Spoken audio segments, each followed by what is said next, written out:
Então, esses dias um parceiro veio choramingar em um post que eu fiz aqui no TikTok ano passado, onde apareciam os documentos da época da fome da década de 30, o Holodomor. Disse que os documentos são falsos, que era propaganda bigodista e daí pra pior, chegando até a me chamar pra um debate. Olha que audácia. Enquanto decidi confrontar ele sobre qual fundo se tratava o documento, eu infelizmente fiquei sem resposta. Até que um pouco mais tarde eu vi que ele tava numa live e eu decidi entrar com meu parceiro Ronaldo pra dar aquela resenhada. E eu mantive a minha posição e questionei todas as acusações que ele fez nos comentários do meu vídeo. E quando eu comecei a elaborar um pouco mais, ele baniu nós dois. E me bloqueou também. Covarde. Então pra mim o assunto já tinha acabado por aí. Até que no dia seguinte ele me desbloqueia e manda 2 textões com inúmeros autores tirados de contexto sem relação alguma. Lendo meio parágrafo daquele chilique travestido de monografia, eu vi que se tratava da transcrição do vídeo de outra pessoa, mas até aí eu relevei. Ele disse que não negava a fome e sim a culpabilidade de Stalin das coletivizações, o que não era novidade alguma. Eu disse pra ele gravar um vídeo sobre e eu responderia assim que eu pudesse. Só que ele me marcou no vídeo desse rapaz aqui. O Holodomor, ele é sim uma propaganda. As primeiras vezes que foi visto a tese do Holodomor foi em um jornal da Rush Communication, no qual o escritor era um tal de Thomas Walker. Mas eu não tô aqui para focar nesse Thomas Walker, e sim no dono da Rush Communication, o William Randolph Hearst. Começando pelo primeiro Kawaii. O primeiro jornal a publicar sobre o Holodomor foi o Toronto Telegram, lá em 1932, com os relatos de Ria Kliman, uma jornalista de origem judia, ou seja, 3 anos antes das matérias fraudulentas de Hearst. Ela foi a primeira a relatar a fome até mesmo antes de Gareth Jones, e basicamente ninguém da atualidade usa Walker ou Hearst como alguma fonte primária. Justamente por esses motivos, ora. Mas o que ele tenta fazer aí é apelar. Trazer uma fonte polêmica que não é apoiada pelos estudos mais recentes para tentar comprovar uma suposta ligação nazista, na ideia que Stalin estava sim perseguindo camponeses, é só reducionismo e charlatanismo anticientífico. O Holodomor foi uma desgraça real e o fato dos bigodistas terem se apropriado politicamente não os torna os criadores disso, ora. E muito menos descarta a interpretação nacional da fome. Mas já que o camarada fala em seu vídeo como se tudo relacionado ao assunto e mais especificamente sobre a tese de genocídio partisse desse ninho, vamos dar uma olhada na literatura mais atual que trata da fome e analisar como eles repetem aquela propaganda nojenta da imprensa amarela. Aqui na obra Os Anos da Fome, na página 420, o autor diz: descrições da fome estão amplamente disponíveis em memórias de imigrantes e outros. A OGPU e outros relatórios agora desclassificados nos antigos arquivos soviéticos diferem destes principalmente em sua visão das causas da fome. Enquanto as memórias de imigrantes tendem a apresentá-la como sendo deliberadamente organizada por razões políticas, os documentos internos secretos, como as publicações soviéticas, tendem a atribuir todas as dificuldades na agricultura às maquinações de inimigos de classe e à organização ineficiente. Mas, Nascimento, de onde os autores tiraram essa citação? Fico feliz que você tenha perguntado. Vamos checar a referência 76 na nota de rodapé e ver de onde os autores tiraram essa informação. Ver também Gareth Jones, assessor de Lloyd George em Gareth Jones Artigos Soviéticos. Não é muito bem o Walker e o Hearst não, né? E de novo, meu Deus do céu. Para com essa palhaçada de ficar falando por aí que o Sr. Jones era nazista ou simpatizante ao regime.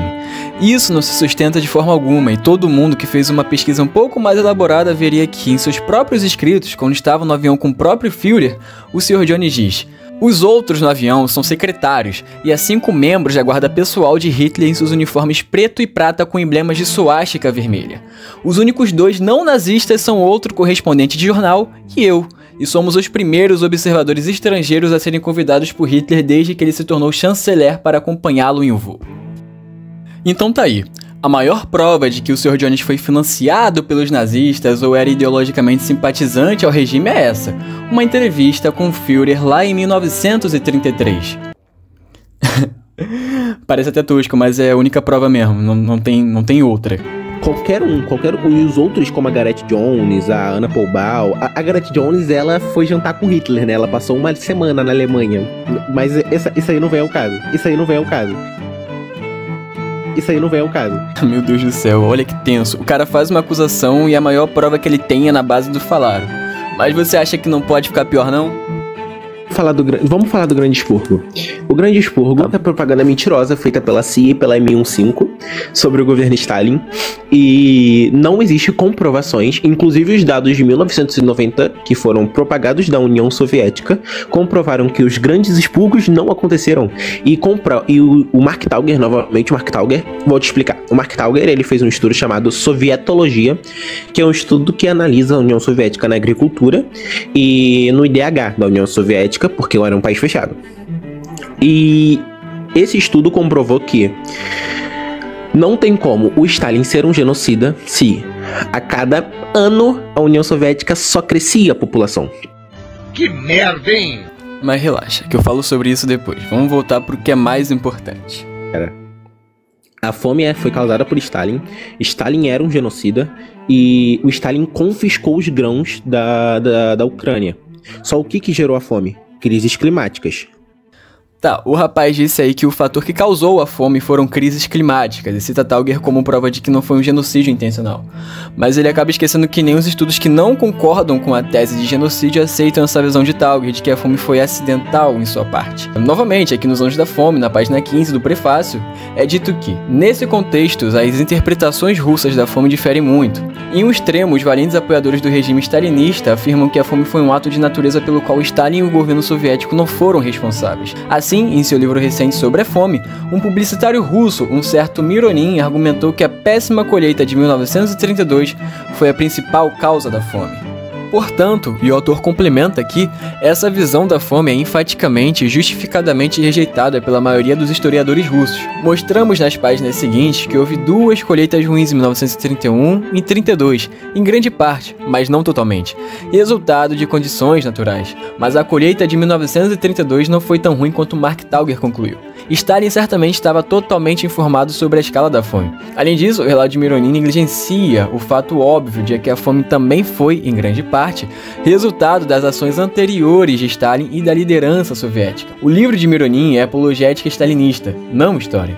E infelizmente essa abordagem da era Stalin é cada vez mais divulgada na Rússia contemporânea. Ou seja, mesmo que Tauger não entenda a fome como genocídio e que a tese dele seja rejeitada pelos estudos mais recentes, não negando a importância de Tauger para o debate, mas sim criticando sua visão sobre as causas da fome, muitos apologistas tendem a usar os seus estudos para afastar a responsabilidade das políticas stalinistas. Aqui na obra Transformação Econômica da União Soviética, a partir da página 117, Davis e Woodcroft colocam quais são os principais fatores que causaram a deterioração geral da agricultura, colocando em primeiro lugar a pressão estatal excessiva. A pressão implacável do Estado por grãos e outros produtos desempenhou um papel importante e talvez crucial na deterioração geral da agricultura. A expansão das cidades e a necessidade urgente de grãos para exportação aumentaram as necessidades do Estado por grãos. O enorme aumento no preço da proporção decrescente de grãos que era vendida no mercado impeliu o Estado a aumentar ainda mais suas exigências de grãos. Em consequência, a quantidade de grãos retida na aldeia para alimentação, forragem e sementes e para venda no mercado foi drasticamente reduzida. Estava em média de 7 ou 8 milhões de toneladas por ano abaixo do nível de 1927 ou 1928. Isso representou um declínio de cerca de 15% nos grãos retidos no campo. E o segundo motivo que ocasionou o colapso da agricultura, na visão dos autores, foi a deculatização, e eles dizem aqui na página 118 e 119. O declínio tanto do cultivo arável quanto na criação de gado deveu-se, em grande parte, à interrupção causada pelo processo de coletivização.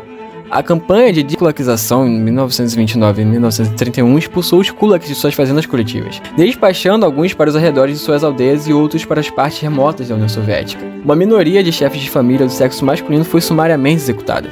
E no último parágrafo da página 119, o autor encerra dizendo que esta campanha implacável teve pouco apoio da massa dos camponeses.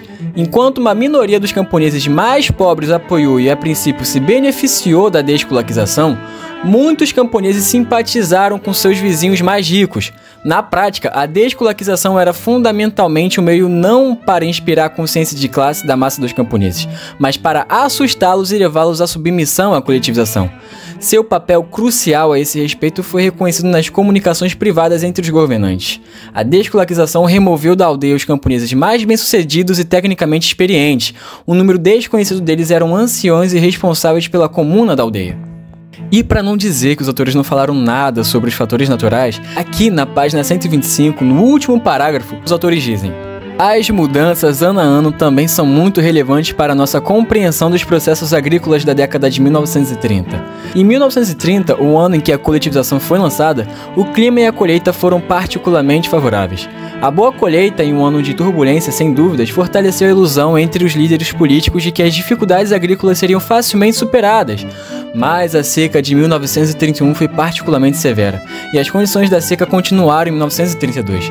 Isso certamente exacerbou a crise de abastecimento de grãos em 1931 e 1932, que resultou na fome no ano seguinte.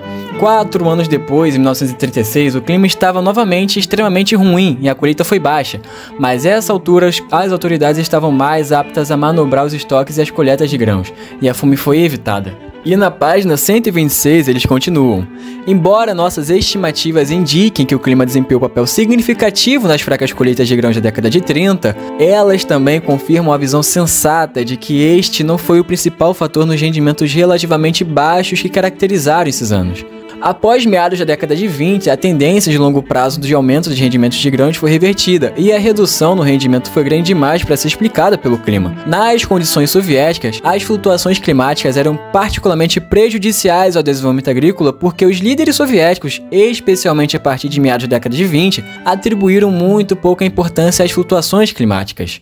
Em 1929, o economista agrário Chayanov comentou suavemente que o clima continental e todos os fatores meteorológicos inconsistentes levavam a variações anuais no que ele descreveu como rendimento do senhor. Seu editor o reprovou duramente, afirmando que o rendimento monsenhor se tornaria o rendimento camarada, o objeto da ação planejada das forças produtivas do Estado socialistas. Ao longo da década de 30, o governo soviético apostava todos os anos no bom tempo e frequentemente não tinha sorte. Ou seja, quando se depararam com uma baixa colheita, se recusaram a acreditar que houve condições climáticas desfavoráveis. Isso é confirmado aqui neste artigo, ó.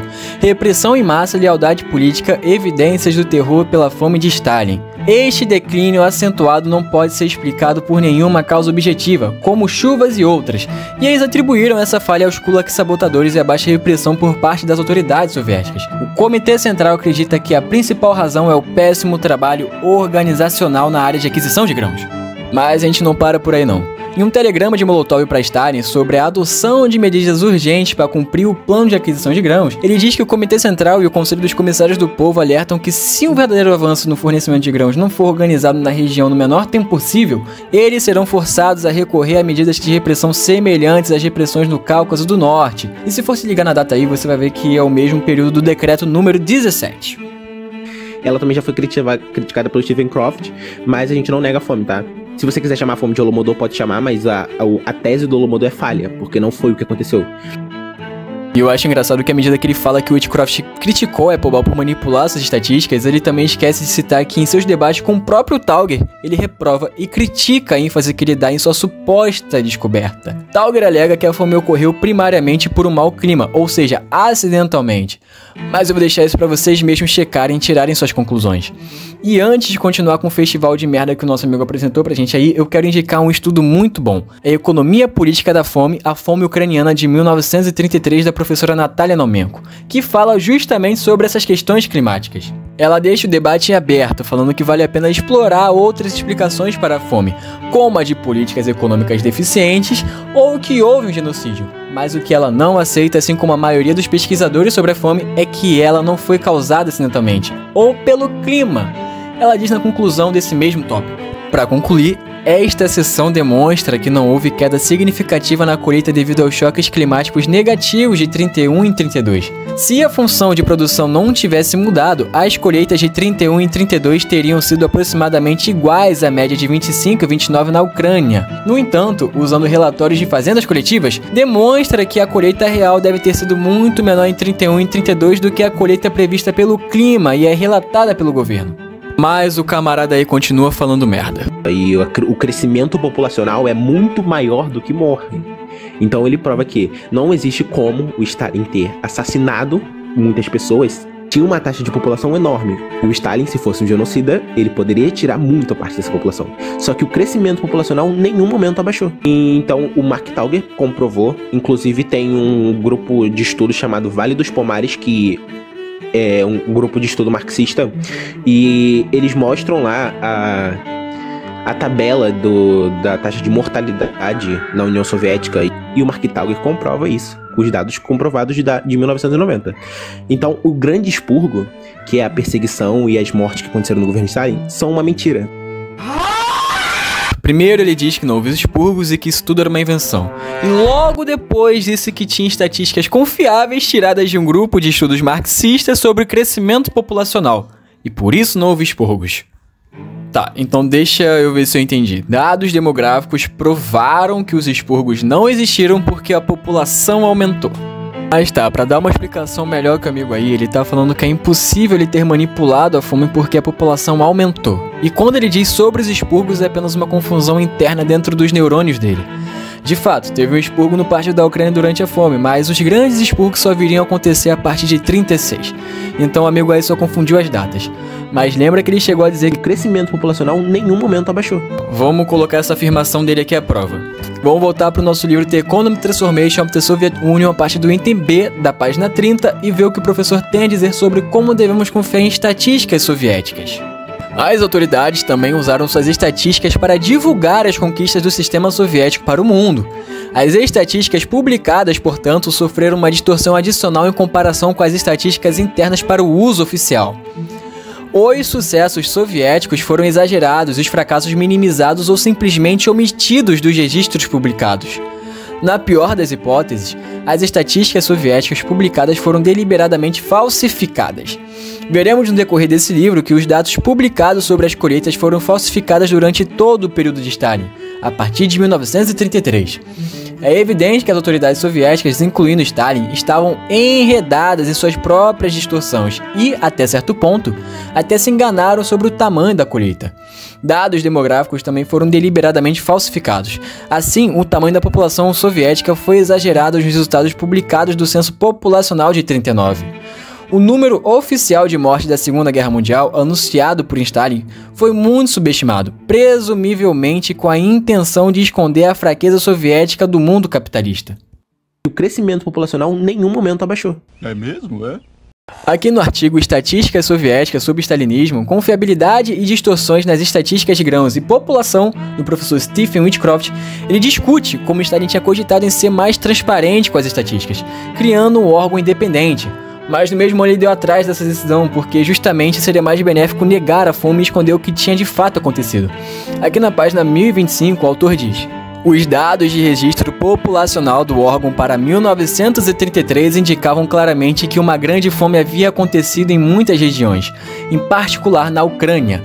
Havia um mecanismo para que esses resultados fossem transferidos para uma liderança do partido e do Estado, mas uma busca nos arquivos revela que as tentativas de Osinski de chamar oficialmente a atenção da liderança para esses números de mortalidade extremamente altos não foram bem-sucedidas. Por fim, eles conseguiram enviar os dados estatísticos de Osinski para o chefe da Gosplan, mas o cara simplesmente não aceitou aqueles dados e enviou para a Comissão de Controle Estatal. Depois que os números chegaram a Voznesinski, que foi o mano que verificou a veracidade daqueles números, ele simplesmente disse que era tudo falso e concluiu que o órgão era dominado por grupos destruidores e politicamente tomados pela oposição, que sistematicamente duplicavam as mortes e retardavam os nascimentos. Enfim, ele recomendou que os dados fossem ignorados e que os destruidores e sabotadores do órgão das agências de registro fossem investigados. E depois de prenderem e matarem os nossos queridos amigos que fizeram o censo, e além de adiarem o censo de 33, adiaram de 37 também. O censo foi adiado para 39 e o veterano estatístico Popov disse que daria o mesmo caô, que o censo seria a mesma merda de 37, ficando entre 8 a 20 milhões a menos que os níveis esperados. Ele afirmou que esse déficit não seria reflexo de estatísticas falhas, mas por planos e expectativas falhos dentro da Gosplan. Quando o censo saiu, o fiasco foi o mesmo, marcando 167,3 milhões de pessoas por registrado. Mas ele foi aceito mais tranquilamente, porém, pelo visto, foi por um motivo que o nosso amigo aí disse que não aconteceu. Grande expurgo são uma mentira. Mas depois a gente volta para esse artigo aqui. E voltando aqui para o nosso livro na página 69, os autores dizem que não foram apenas os kulaks que sofreram exílio e prisão nesse meio tempo. Na primeira metade da década de 30, um número menor de ex-comerciantes privados, especialistas burgueses acusados de sabotagem e outros foram presos ou exilados. Em 1933, membros das famílias de ex-nobres, comerciantes e outras classes foram exilados das principais cidades. E aqui na página 70 o professor diz algo que pode assustar o camarada aí. Então, em 1936 a 1938, no Grande Expurgo, membros do partido e da elite profissional foram presos em grande número. Muitos deles foram executados. O Grande Expurgo não afetou apenas as classes profissionais. Por exemplo, uma ordem da NKVD datada de 30 de julho de 1937, após uma decisão do Politburo de 2 de julho, instruiu as NKVDs locais para executar e exilar ex-kulaks, elementos antissoviéticos ativos e criminosos. A execução e exílio deveriam começar em 5 de agosto e ser concluídos dentro dos 4 meses a partir desta data. Mas para explicar com um pouco mais de clareza a dimensão desses expurgos, eu vou apresentar a biografia de Stalin do professor Hiroaki Kuromiya. Aqui na página 125 ele diz o seguinte, ó. Assim, nos 2 anos de terror, 1937 e 1938, mais de 1,3 milhão de pessoas foram presas por crimes políticos. Destas, mais de 680 mil foram condenadas à morte. Na verdade, esses números oficiais foram quase certamente subestimados. O número real de mortes é provavelmente de cerca de 1 milhão. As sentenças de morte representaram 44,66% e 59,29% de todos os condenados por crimes políticos de 37 a 38, respectivamente. Quase 3/4 dos presos pelo Expurgo Nacional foram condenados à morte. Quase todos, com algumas exceções, foram executados. Voltando para o nosso artigo sobre estatísticas soviéticas do professor Stephen Whitcroft, ele explica o porquê do censo ter sido aceito com mais facilidade. No entanto, houve uma grande mudança na situação política. Não havia mais o risco de que ex-membros do desvio de direita alegassem que estavam certos o tempo todo. Os expurgos eliminaram não apenas todos que poderiam ter alegado que esses números baixos justificavam sua posição, mas também muitos dos estatísticos envolvidos no censo e muitos outros que foram responsáveis pelas distorções e acobertamentos, incluindo Yakovlev, que foi preso em 12 de outubro de 1937. E pro finalzinho da página, o professor fala que houve um pequeno aumento de 3 milhões de pessoas no censo. E isso não só prova que os documentos que eu utilizei no meu vídeo bobo de 10 segundos no TikTok são legítimos, como também prova que Stalin sim falsificou essas estatísticas. Ai, eu falei pra caramba, mas eu sinto que eu deveria ter falado mais. Não sei porquê, mas enfim. Vamos voltar pro que importa de verdade aqui nesse vídeo. Esse debate sobre o Holodomor já tá chato porque sempre que levantam a questão étnica e genocida da parada, a maioria começa a chutar os argumentos dos autores e professores que defendem essa questão étnica. Não existe essa posição dicotômica entre nazismo ou sem querer querendo dentro da academia atualmente. São apenas estudiosos defendendo seu trabalho, ora. E aquele com os argumentos e as provas objetivas mais claras ganham mais relevância. É assim que os estudos vão evoluindo. É assim que vão criando consenso. Portanto, o que eu quero dizer aqui é que não importa pegar autores que não enxergam o genocídio para isentar os crimes stalinistas, porque dentro desse debate, esse é o consenso. De todos os lados desse debate, o consenso parte do mesmo ponto de observação. As políticas stalinistas criminosas foram as principais causas da fome, e não são os apologistas do PCB que vão mudar isso, ora. O debate sobre intencionalidade ou criminalidade joga de lado essa simplificação de que tudo foi mera propaganda nazista ou que foi uma fome acidental. E aqui na página 3 do artigo As Fomes Soviéticas de 31 a 33 e o Holodomor Ucraniano, uma nova interpretação é possível quais seriam suas consequências, do professor Andrea Graziosi, ele explica bem esse ponto. Por meio de uma simplificação ainda maior, as posições desses dois campos podem ser resumidas da seguinte maneira. De um lado, algo que poderíamos chamar de pessoas A. Elas apoiam a tese de genocídio e veem na fome um evento artificialmente organizado para A. Quebrar os camponeses e o B. Alterar, destruir o tecido social da nação ucraniana, que obstruiu a transformação da União Soviética em um império despótico. Do outro lado, temos pessoas B, que embora reconheçam plenamente a natureza criminosa das políticas de Stalin, consideram necessário estudar a fome como fenômeno complexo, no qual muitos fatores, desde a situação geopolítica até o esforço de modernização, desempenharam um papel nas intenções e decisões de Moscou. O professor Stephen Whitcroft, por exemplo, em sua palestra sobre as fomes soviéticas, diz que está aberto a novas interpretações sobre a fome caso algo revelador apareça em estudos recentes. I have no problem in leaving things open for the possibility that other evidence could be found that shows things. But at the moment, I think what you're saying is there is no evidence of genocide, and if there's no evidence of genocide, it would seem to be inappropriate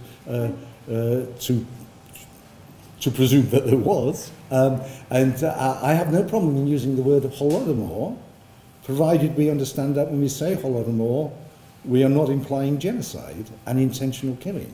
And I agree with Hero and with Robert Conquest, and I hope that we can get more people into this area. But at the moment, I think if you were to ask many scholars, they would think that this was a minority position and that the majority are still wanting to use the word genocide for the famines.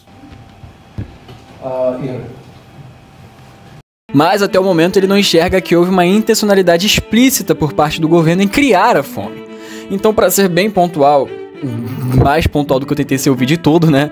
E até mesmo para encerrar o assunto de vez, vamos voltar para o artigo do professor Graziosi, um dos que apoiam a tese do genocídio, e ver qual é um dos argumentos do professor. Aqui na página 11 ele diz que este genocídio foi o produto de uma fome que não foi causada intencionalmente com tal objetivamente, mas foi intencionalmente manobrada para esse fim, uma vez que surgiu como resultado imprevisto das políticas do regime. Ou seja, o professor Graziosi não diz que a fome foi criada para esse fim, mas que foi manipulada para ensinar a submissão daquele grupo em específico ao Estado soviético. Então, se você não quer ficar passando vergonha e quer se atualizar no debate sobre a fome, não fica repetindo papagaiada de grupinho de Telegram stalinista não. Leia os artigos, porra. Idiotas! É bem melhor e evita com que você fique batendo em espantalhos inexistentes e fúteis atualmente. Ah, mas existem autores que não reconhecem o genocídio. É claro, Se isso é debatido até hoje, é óbvio que não tem um consenso.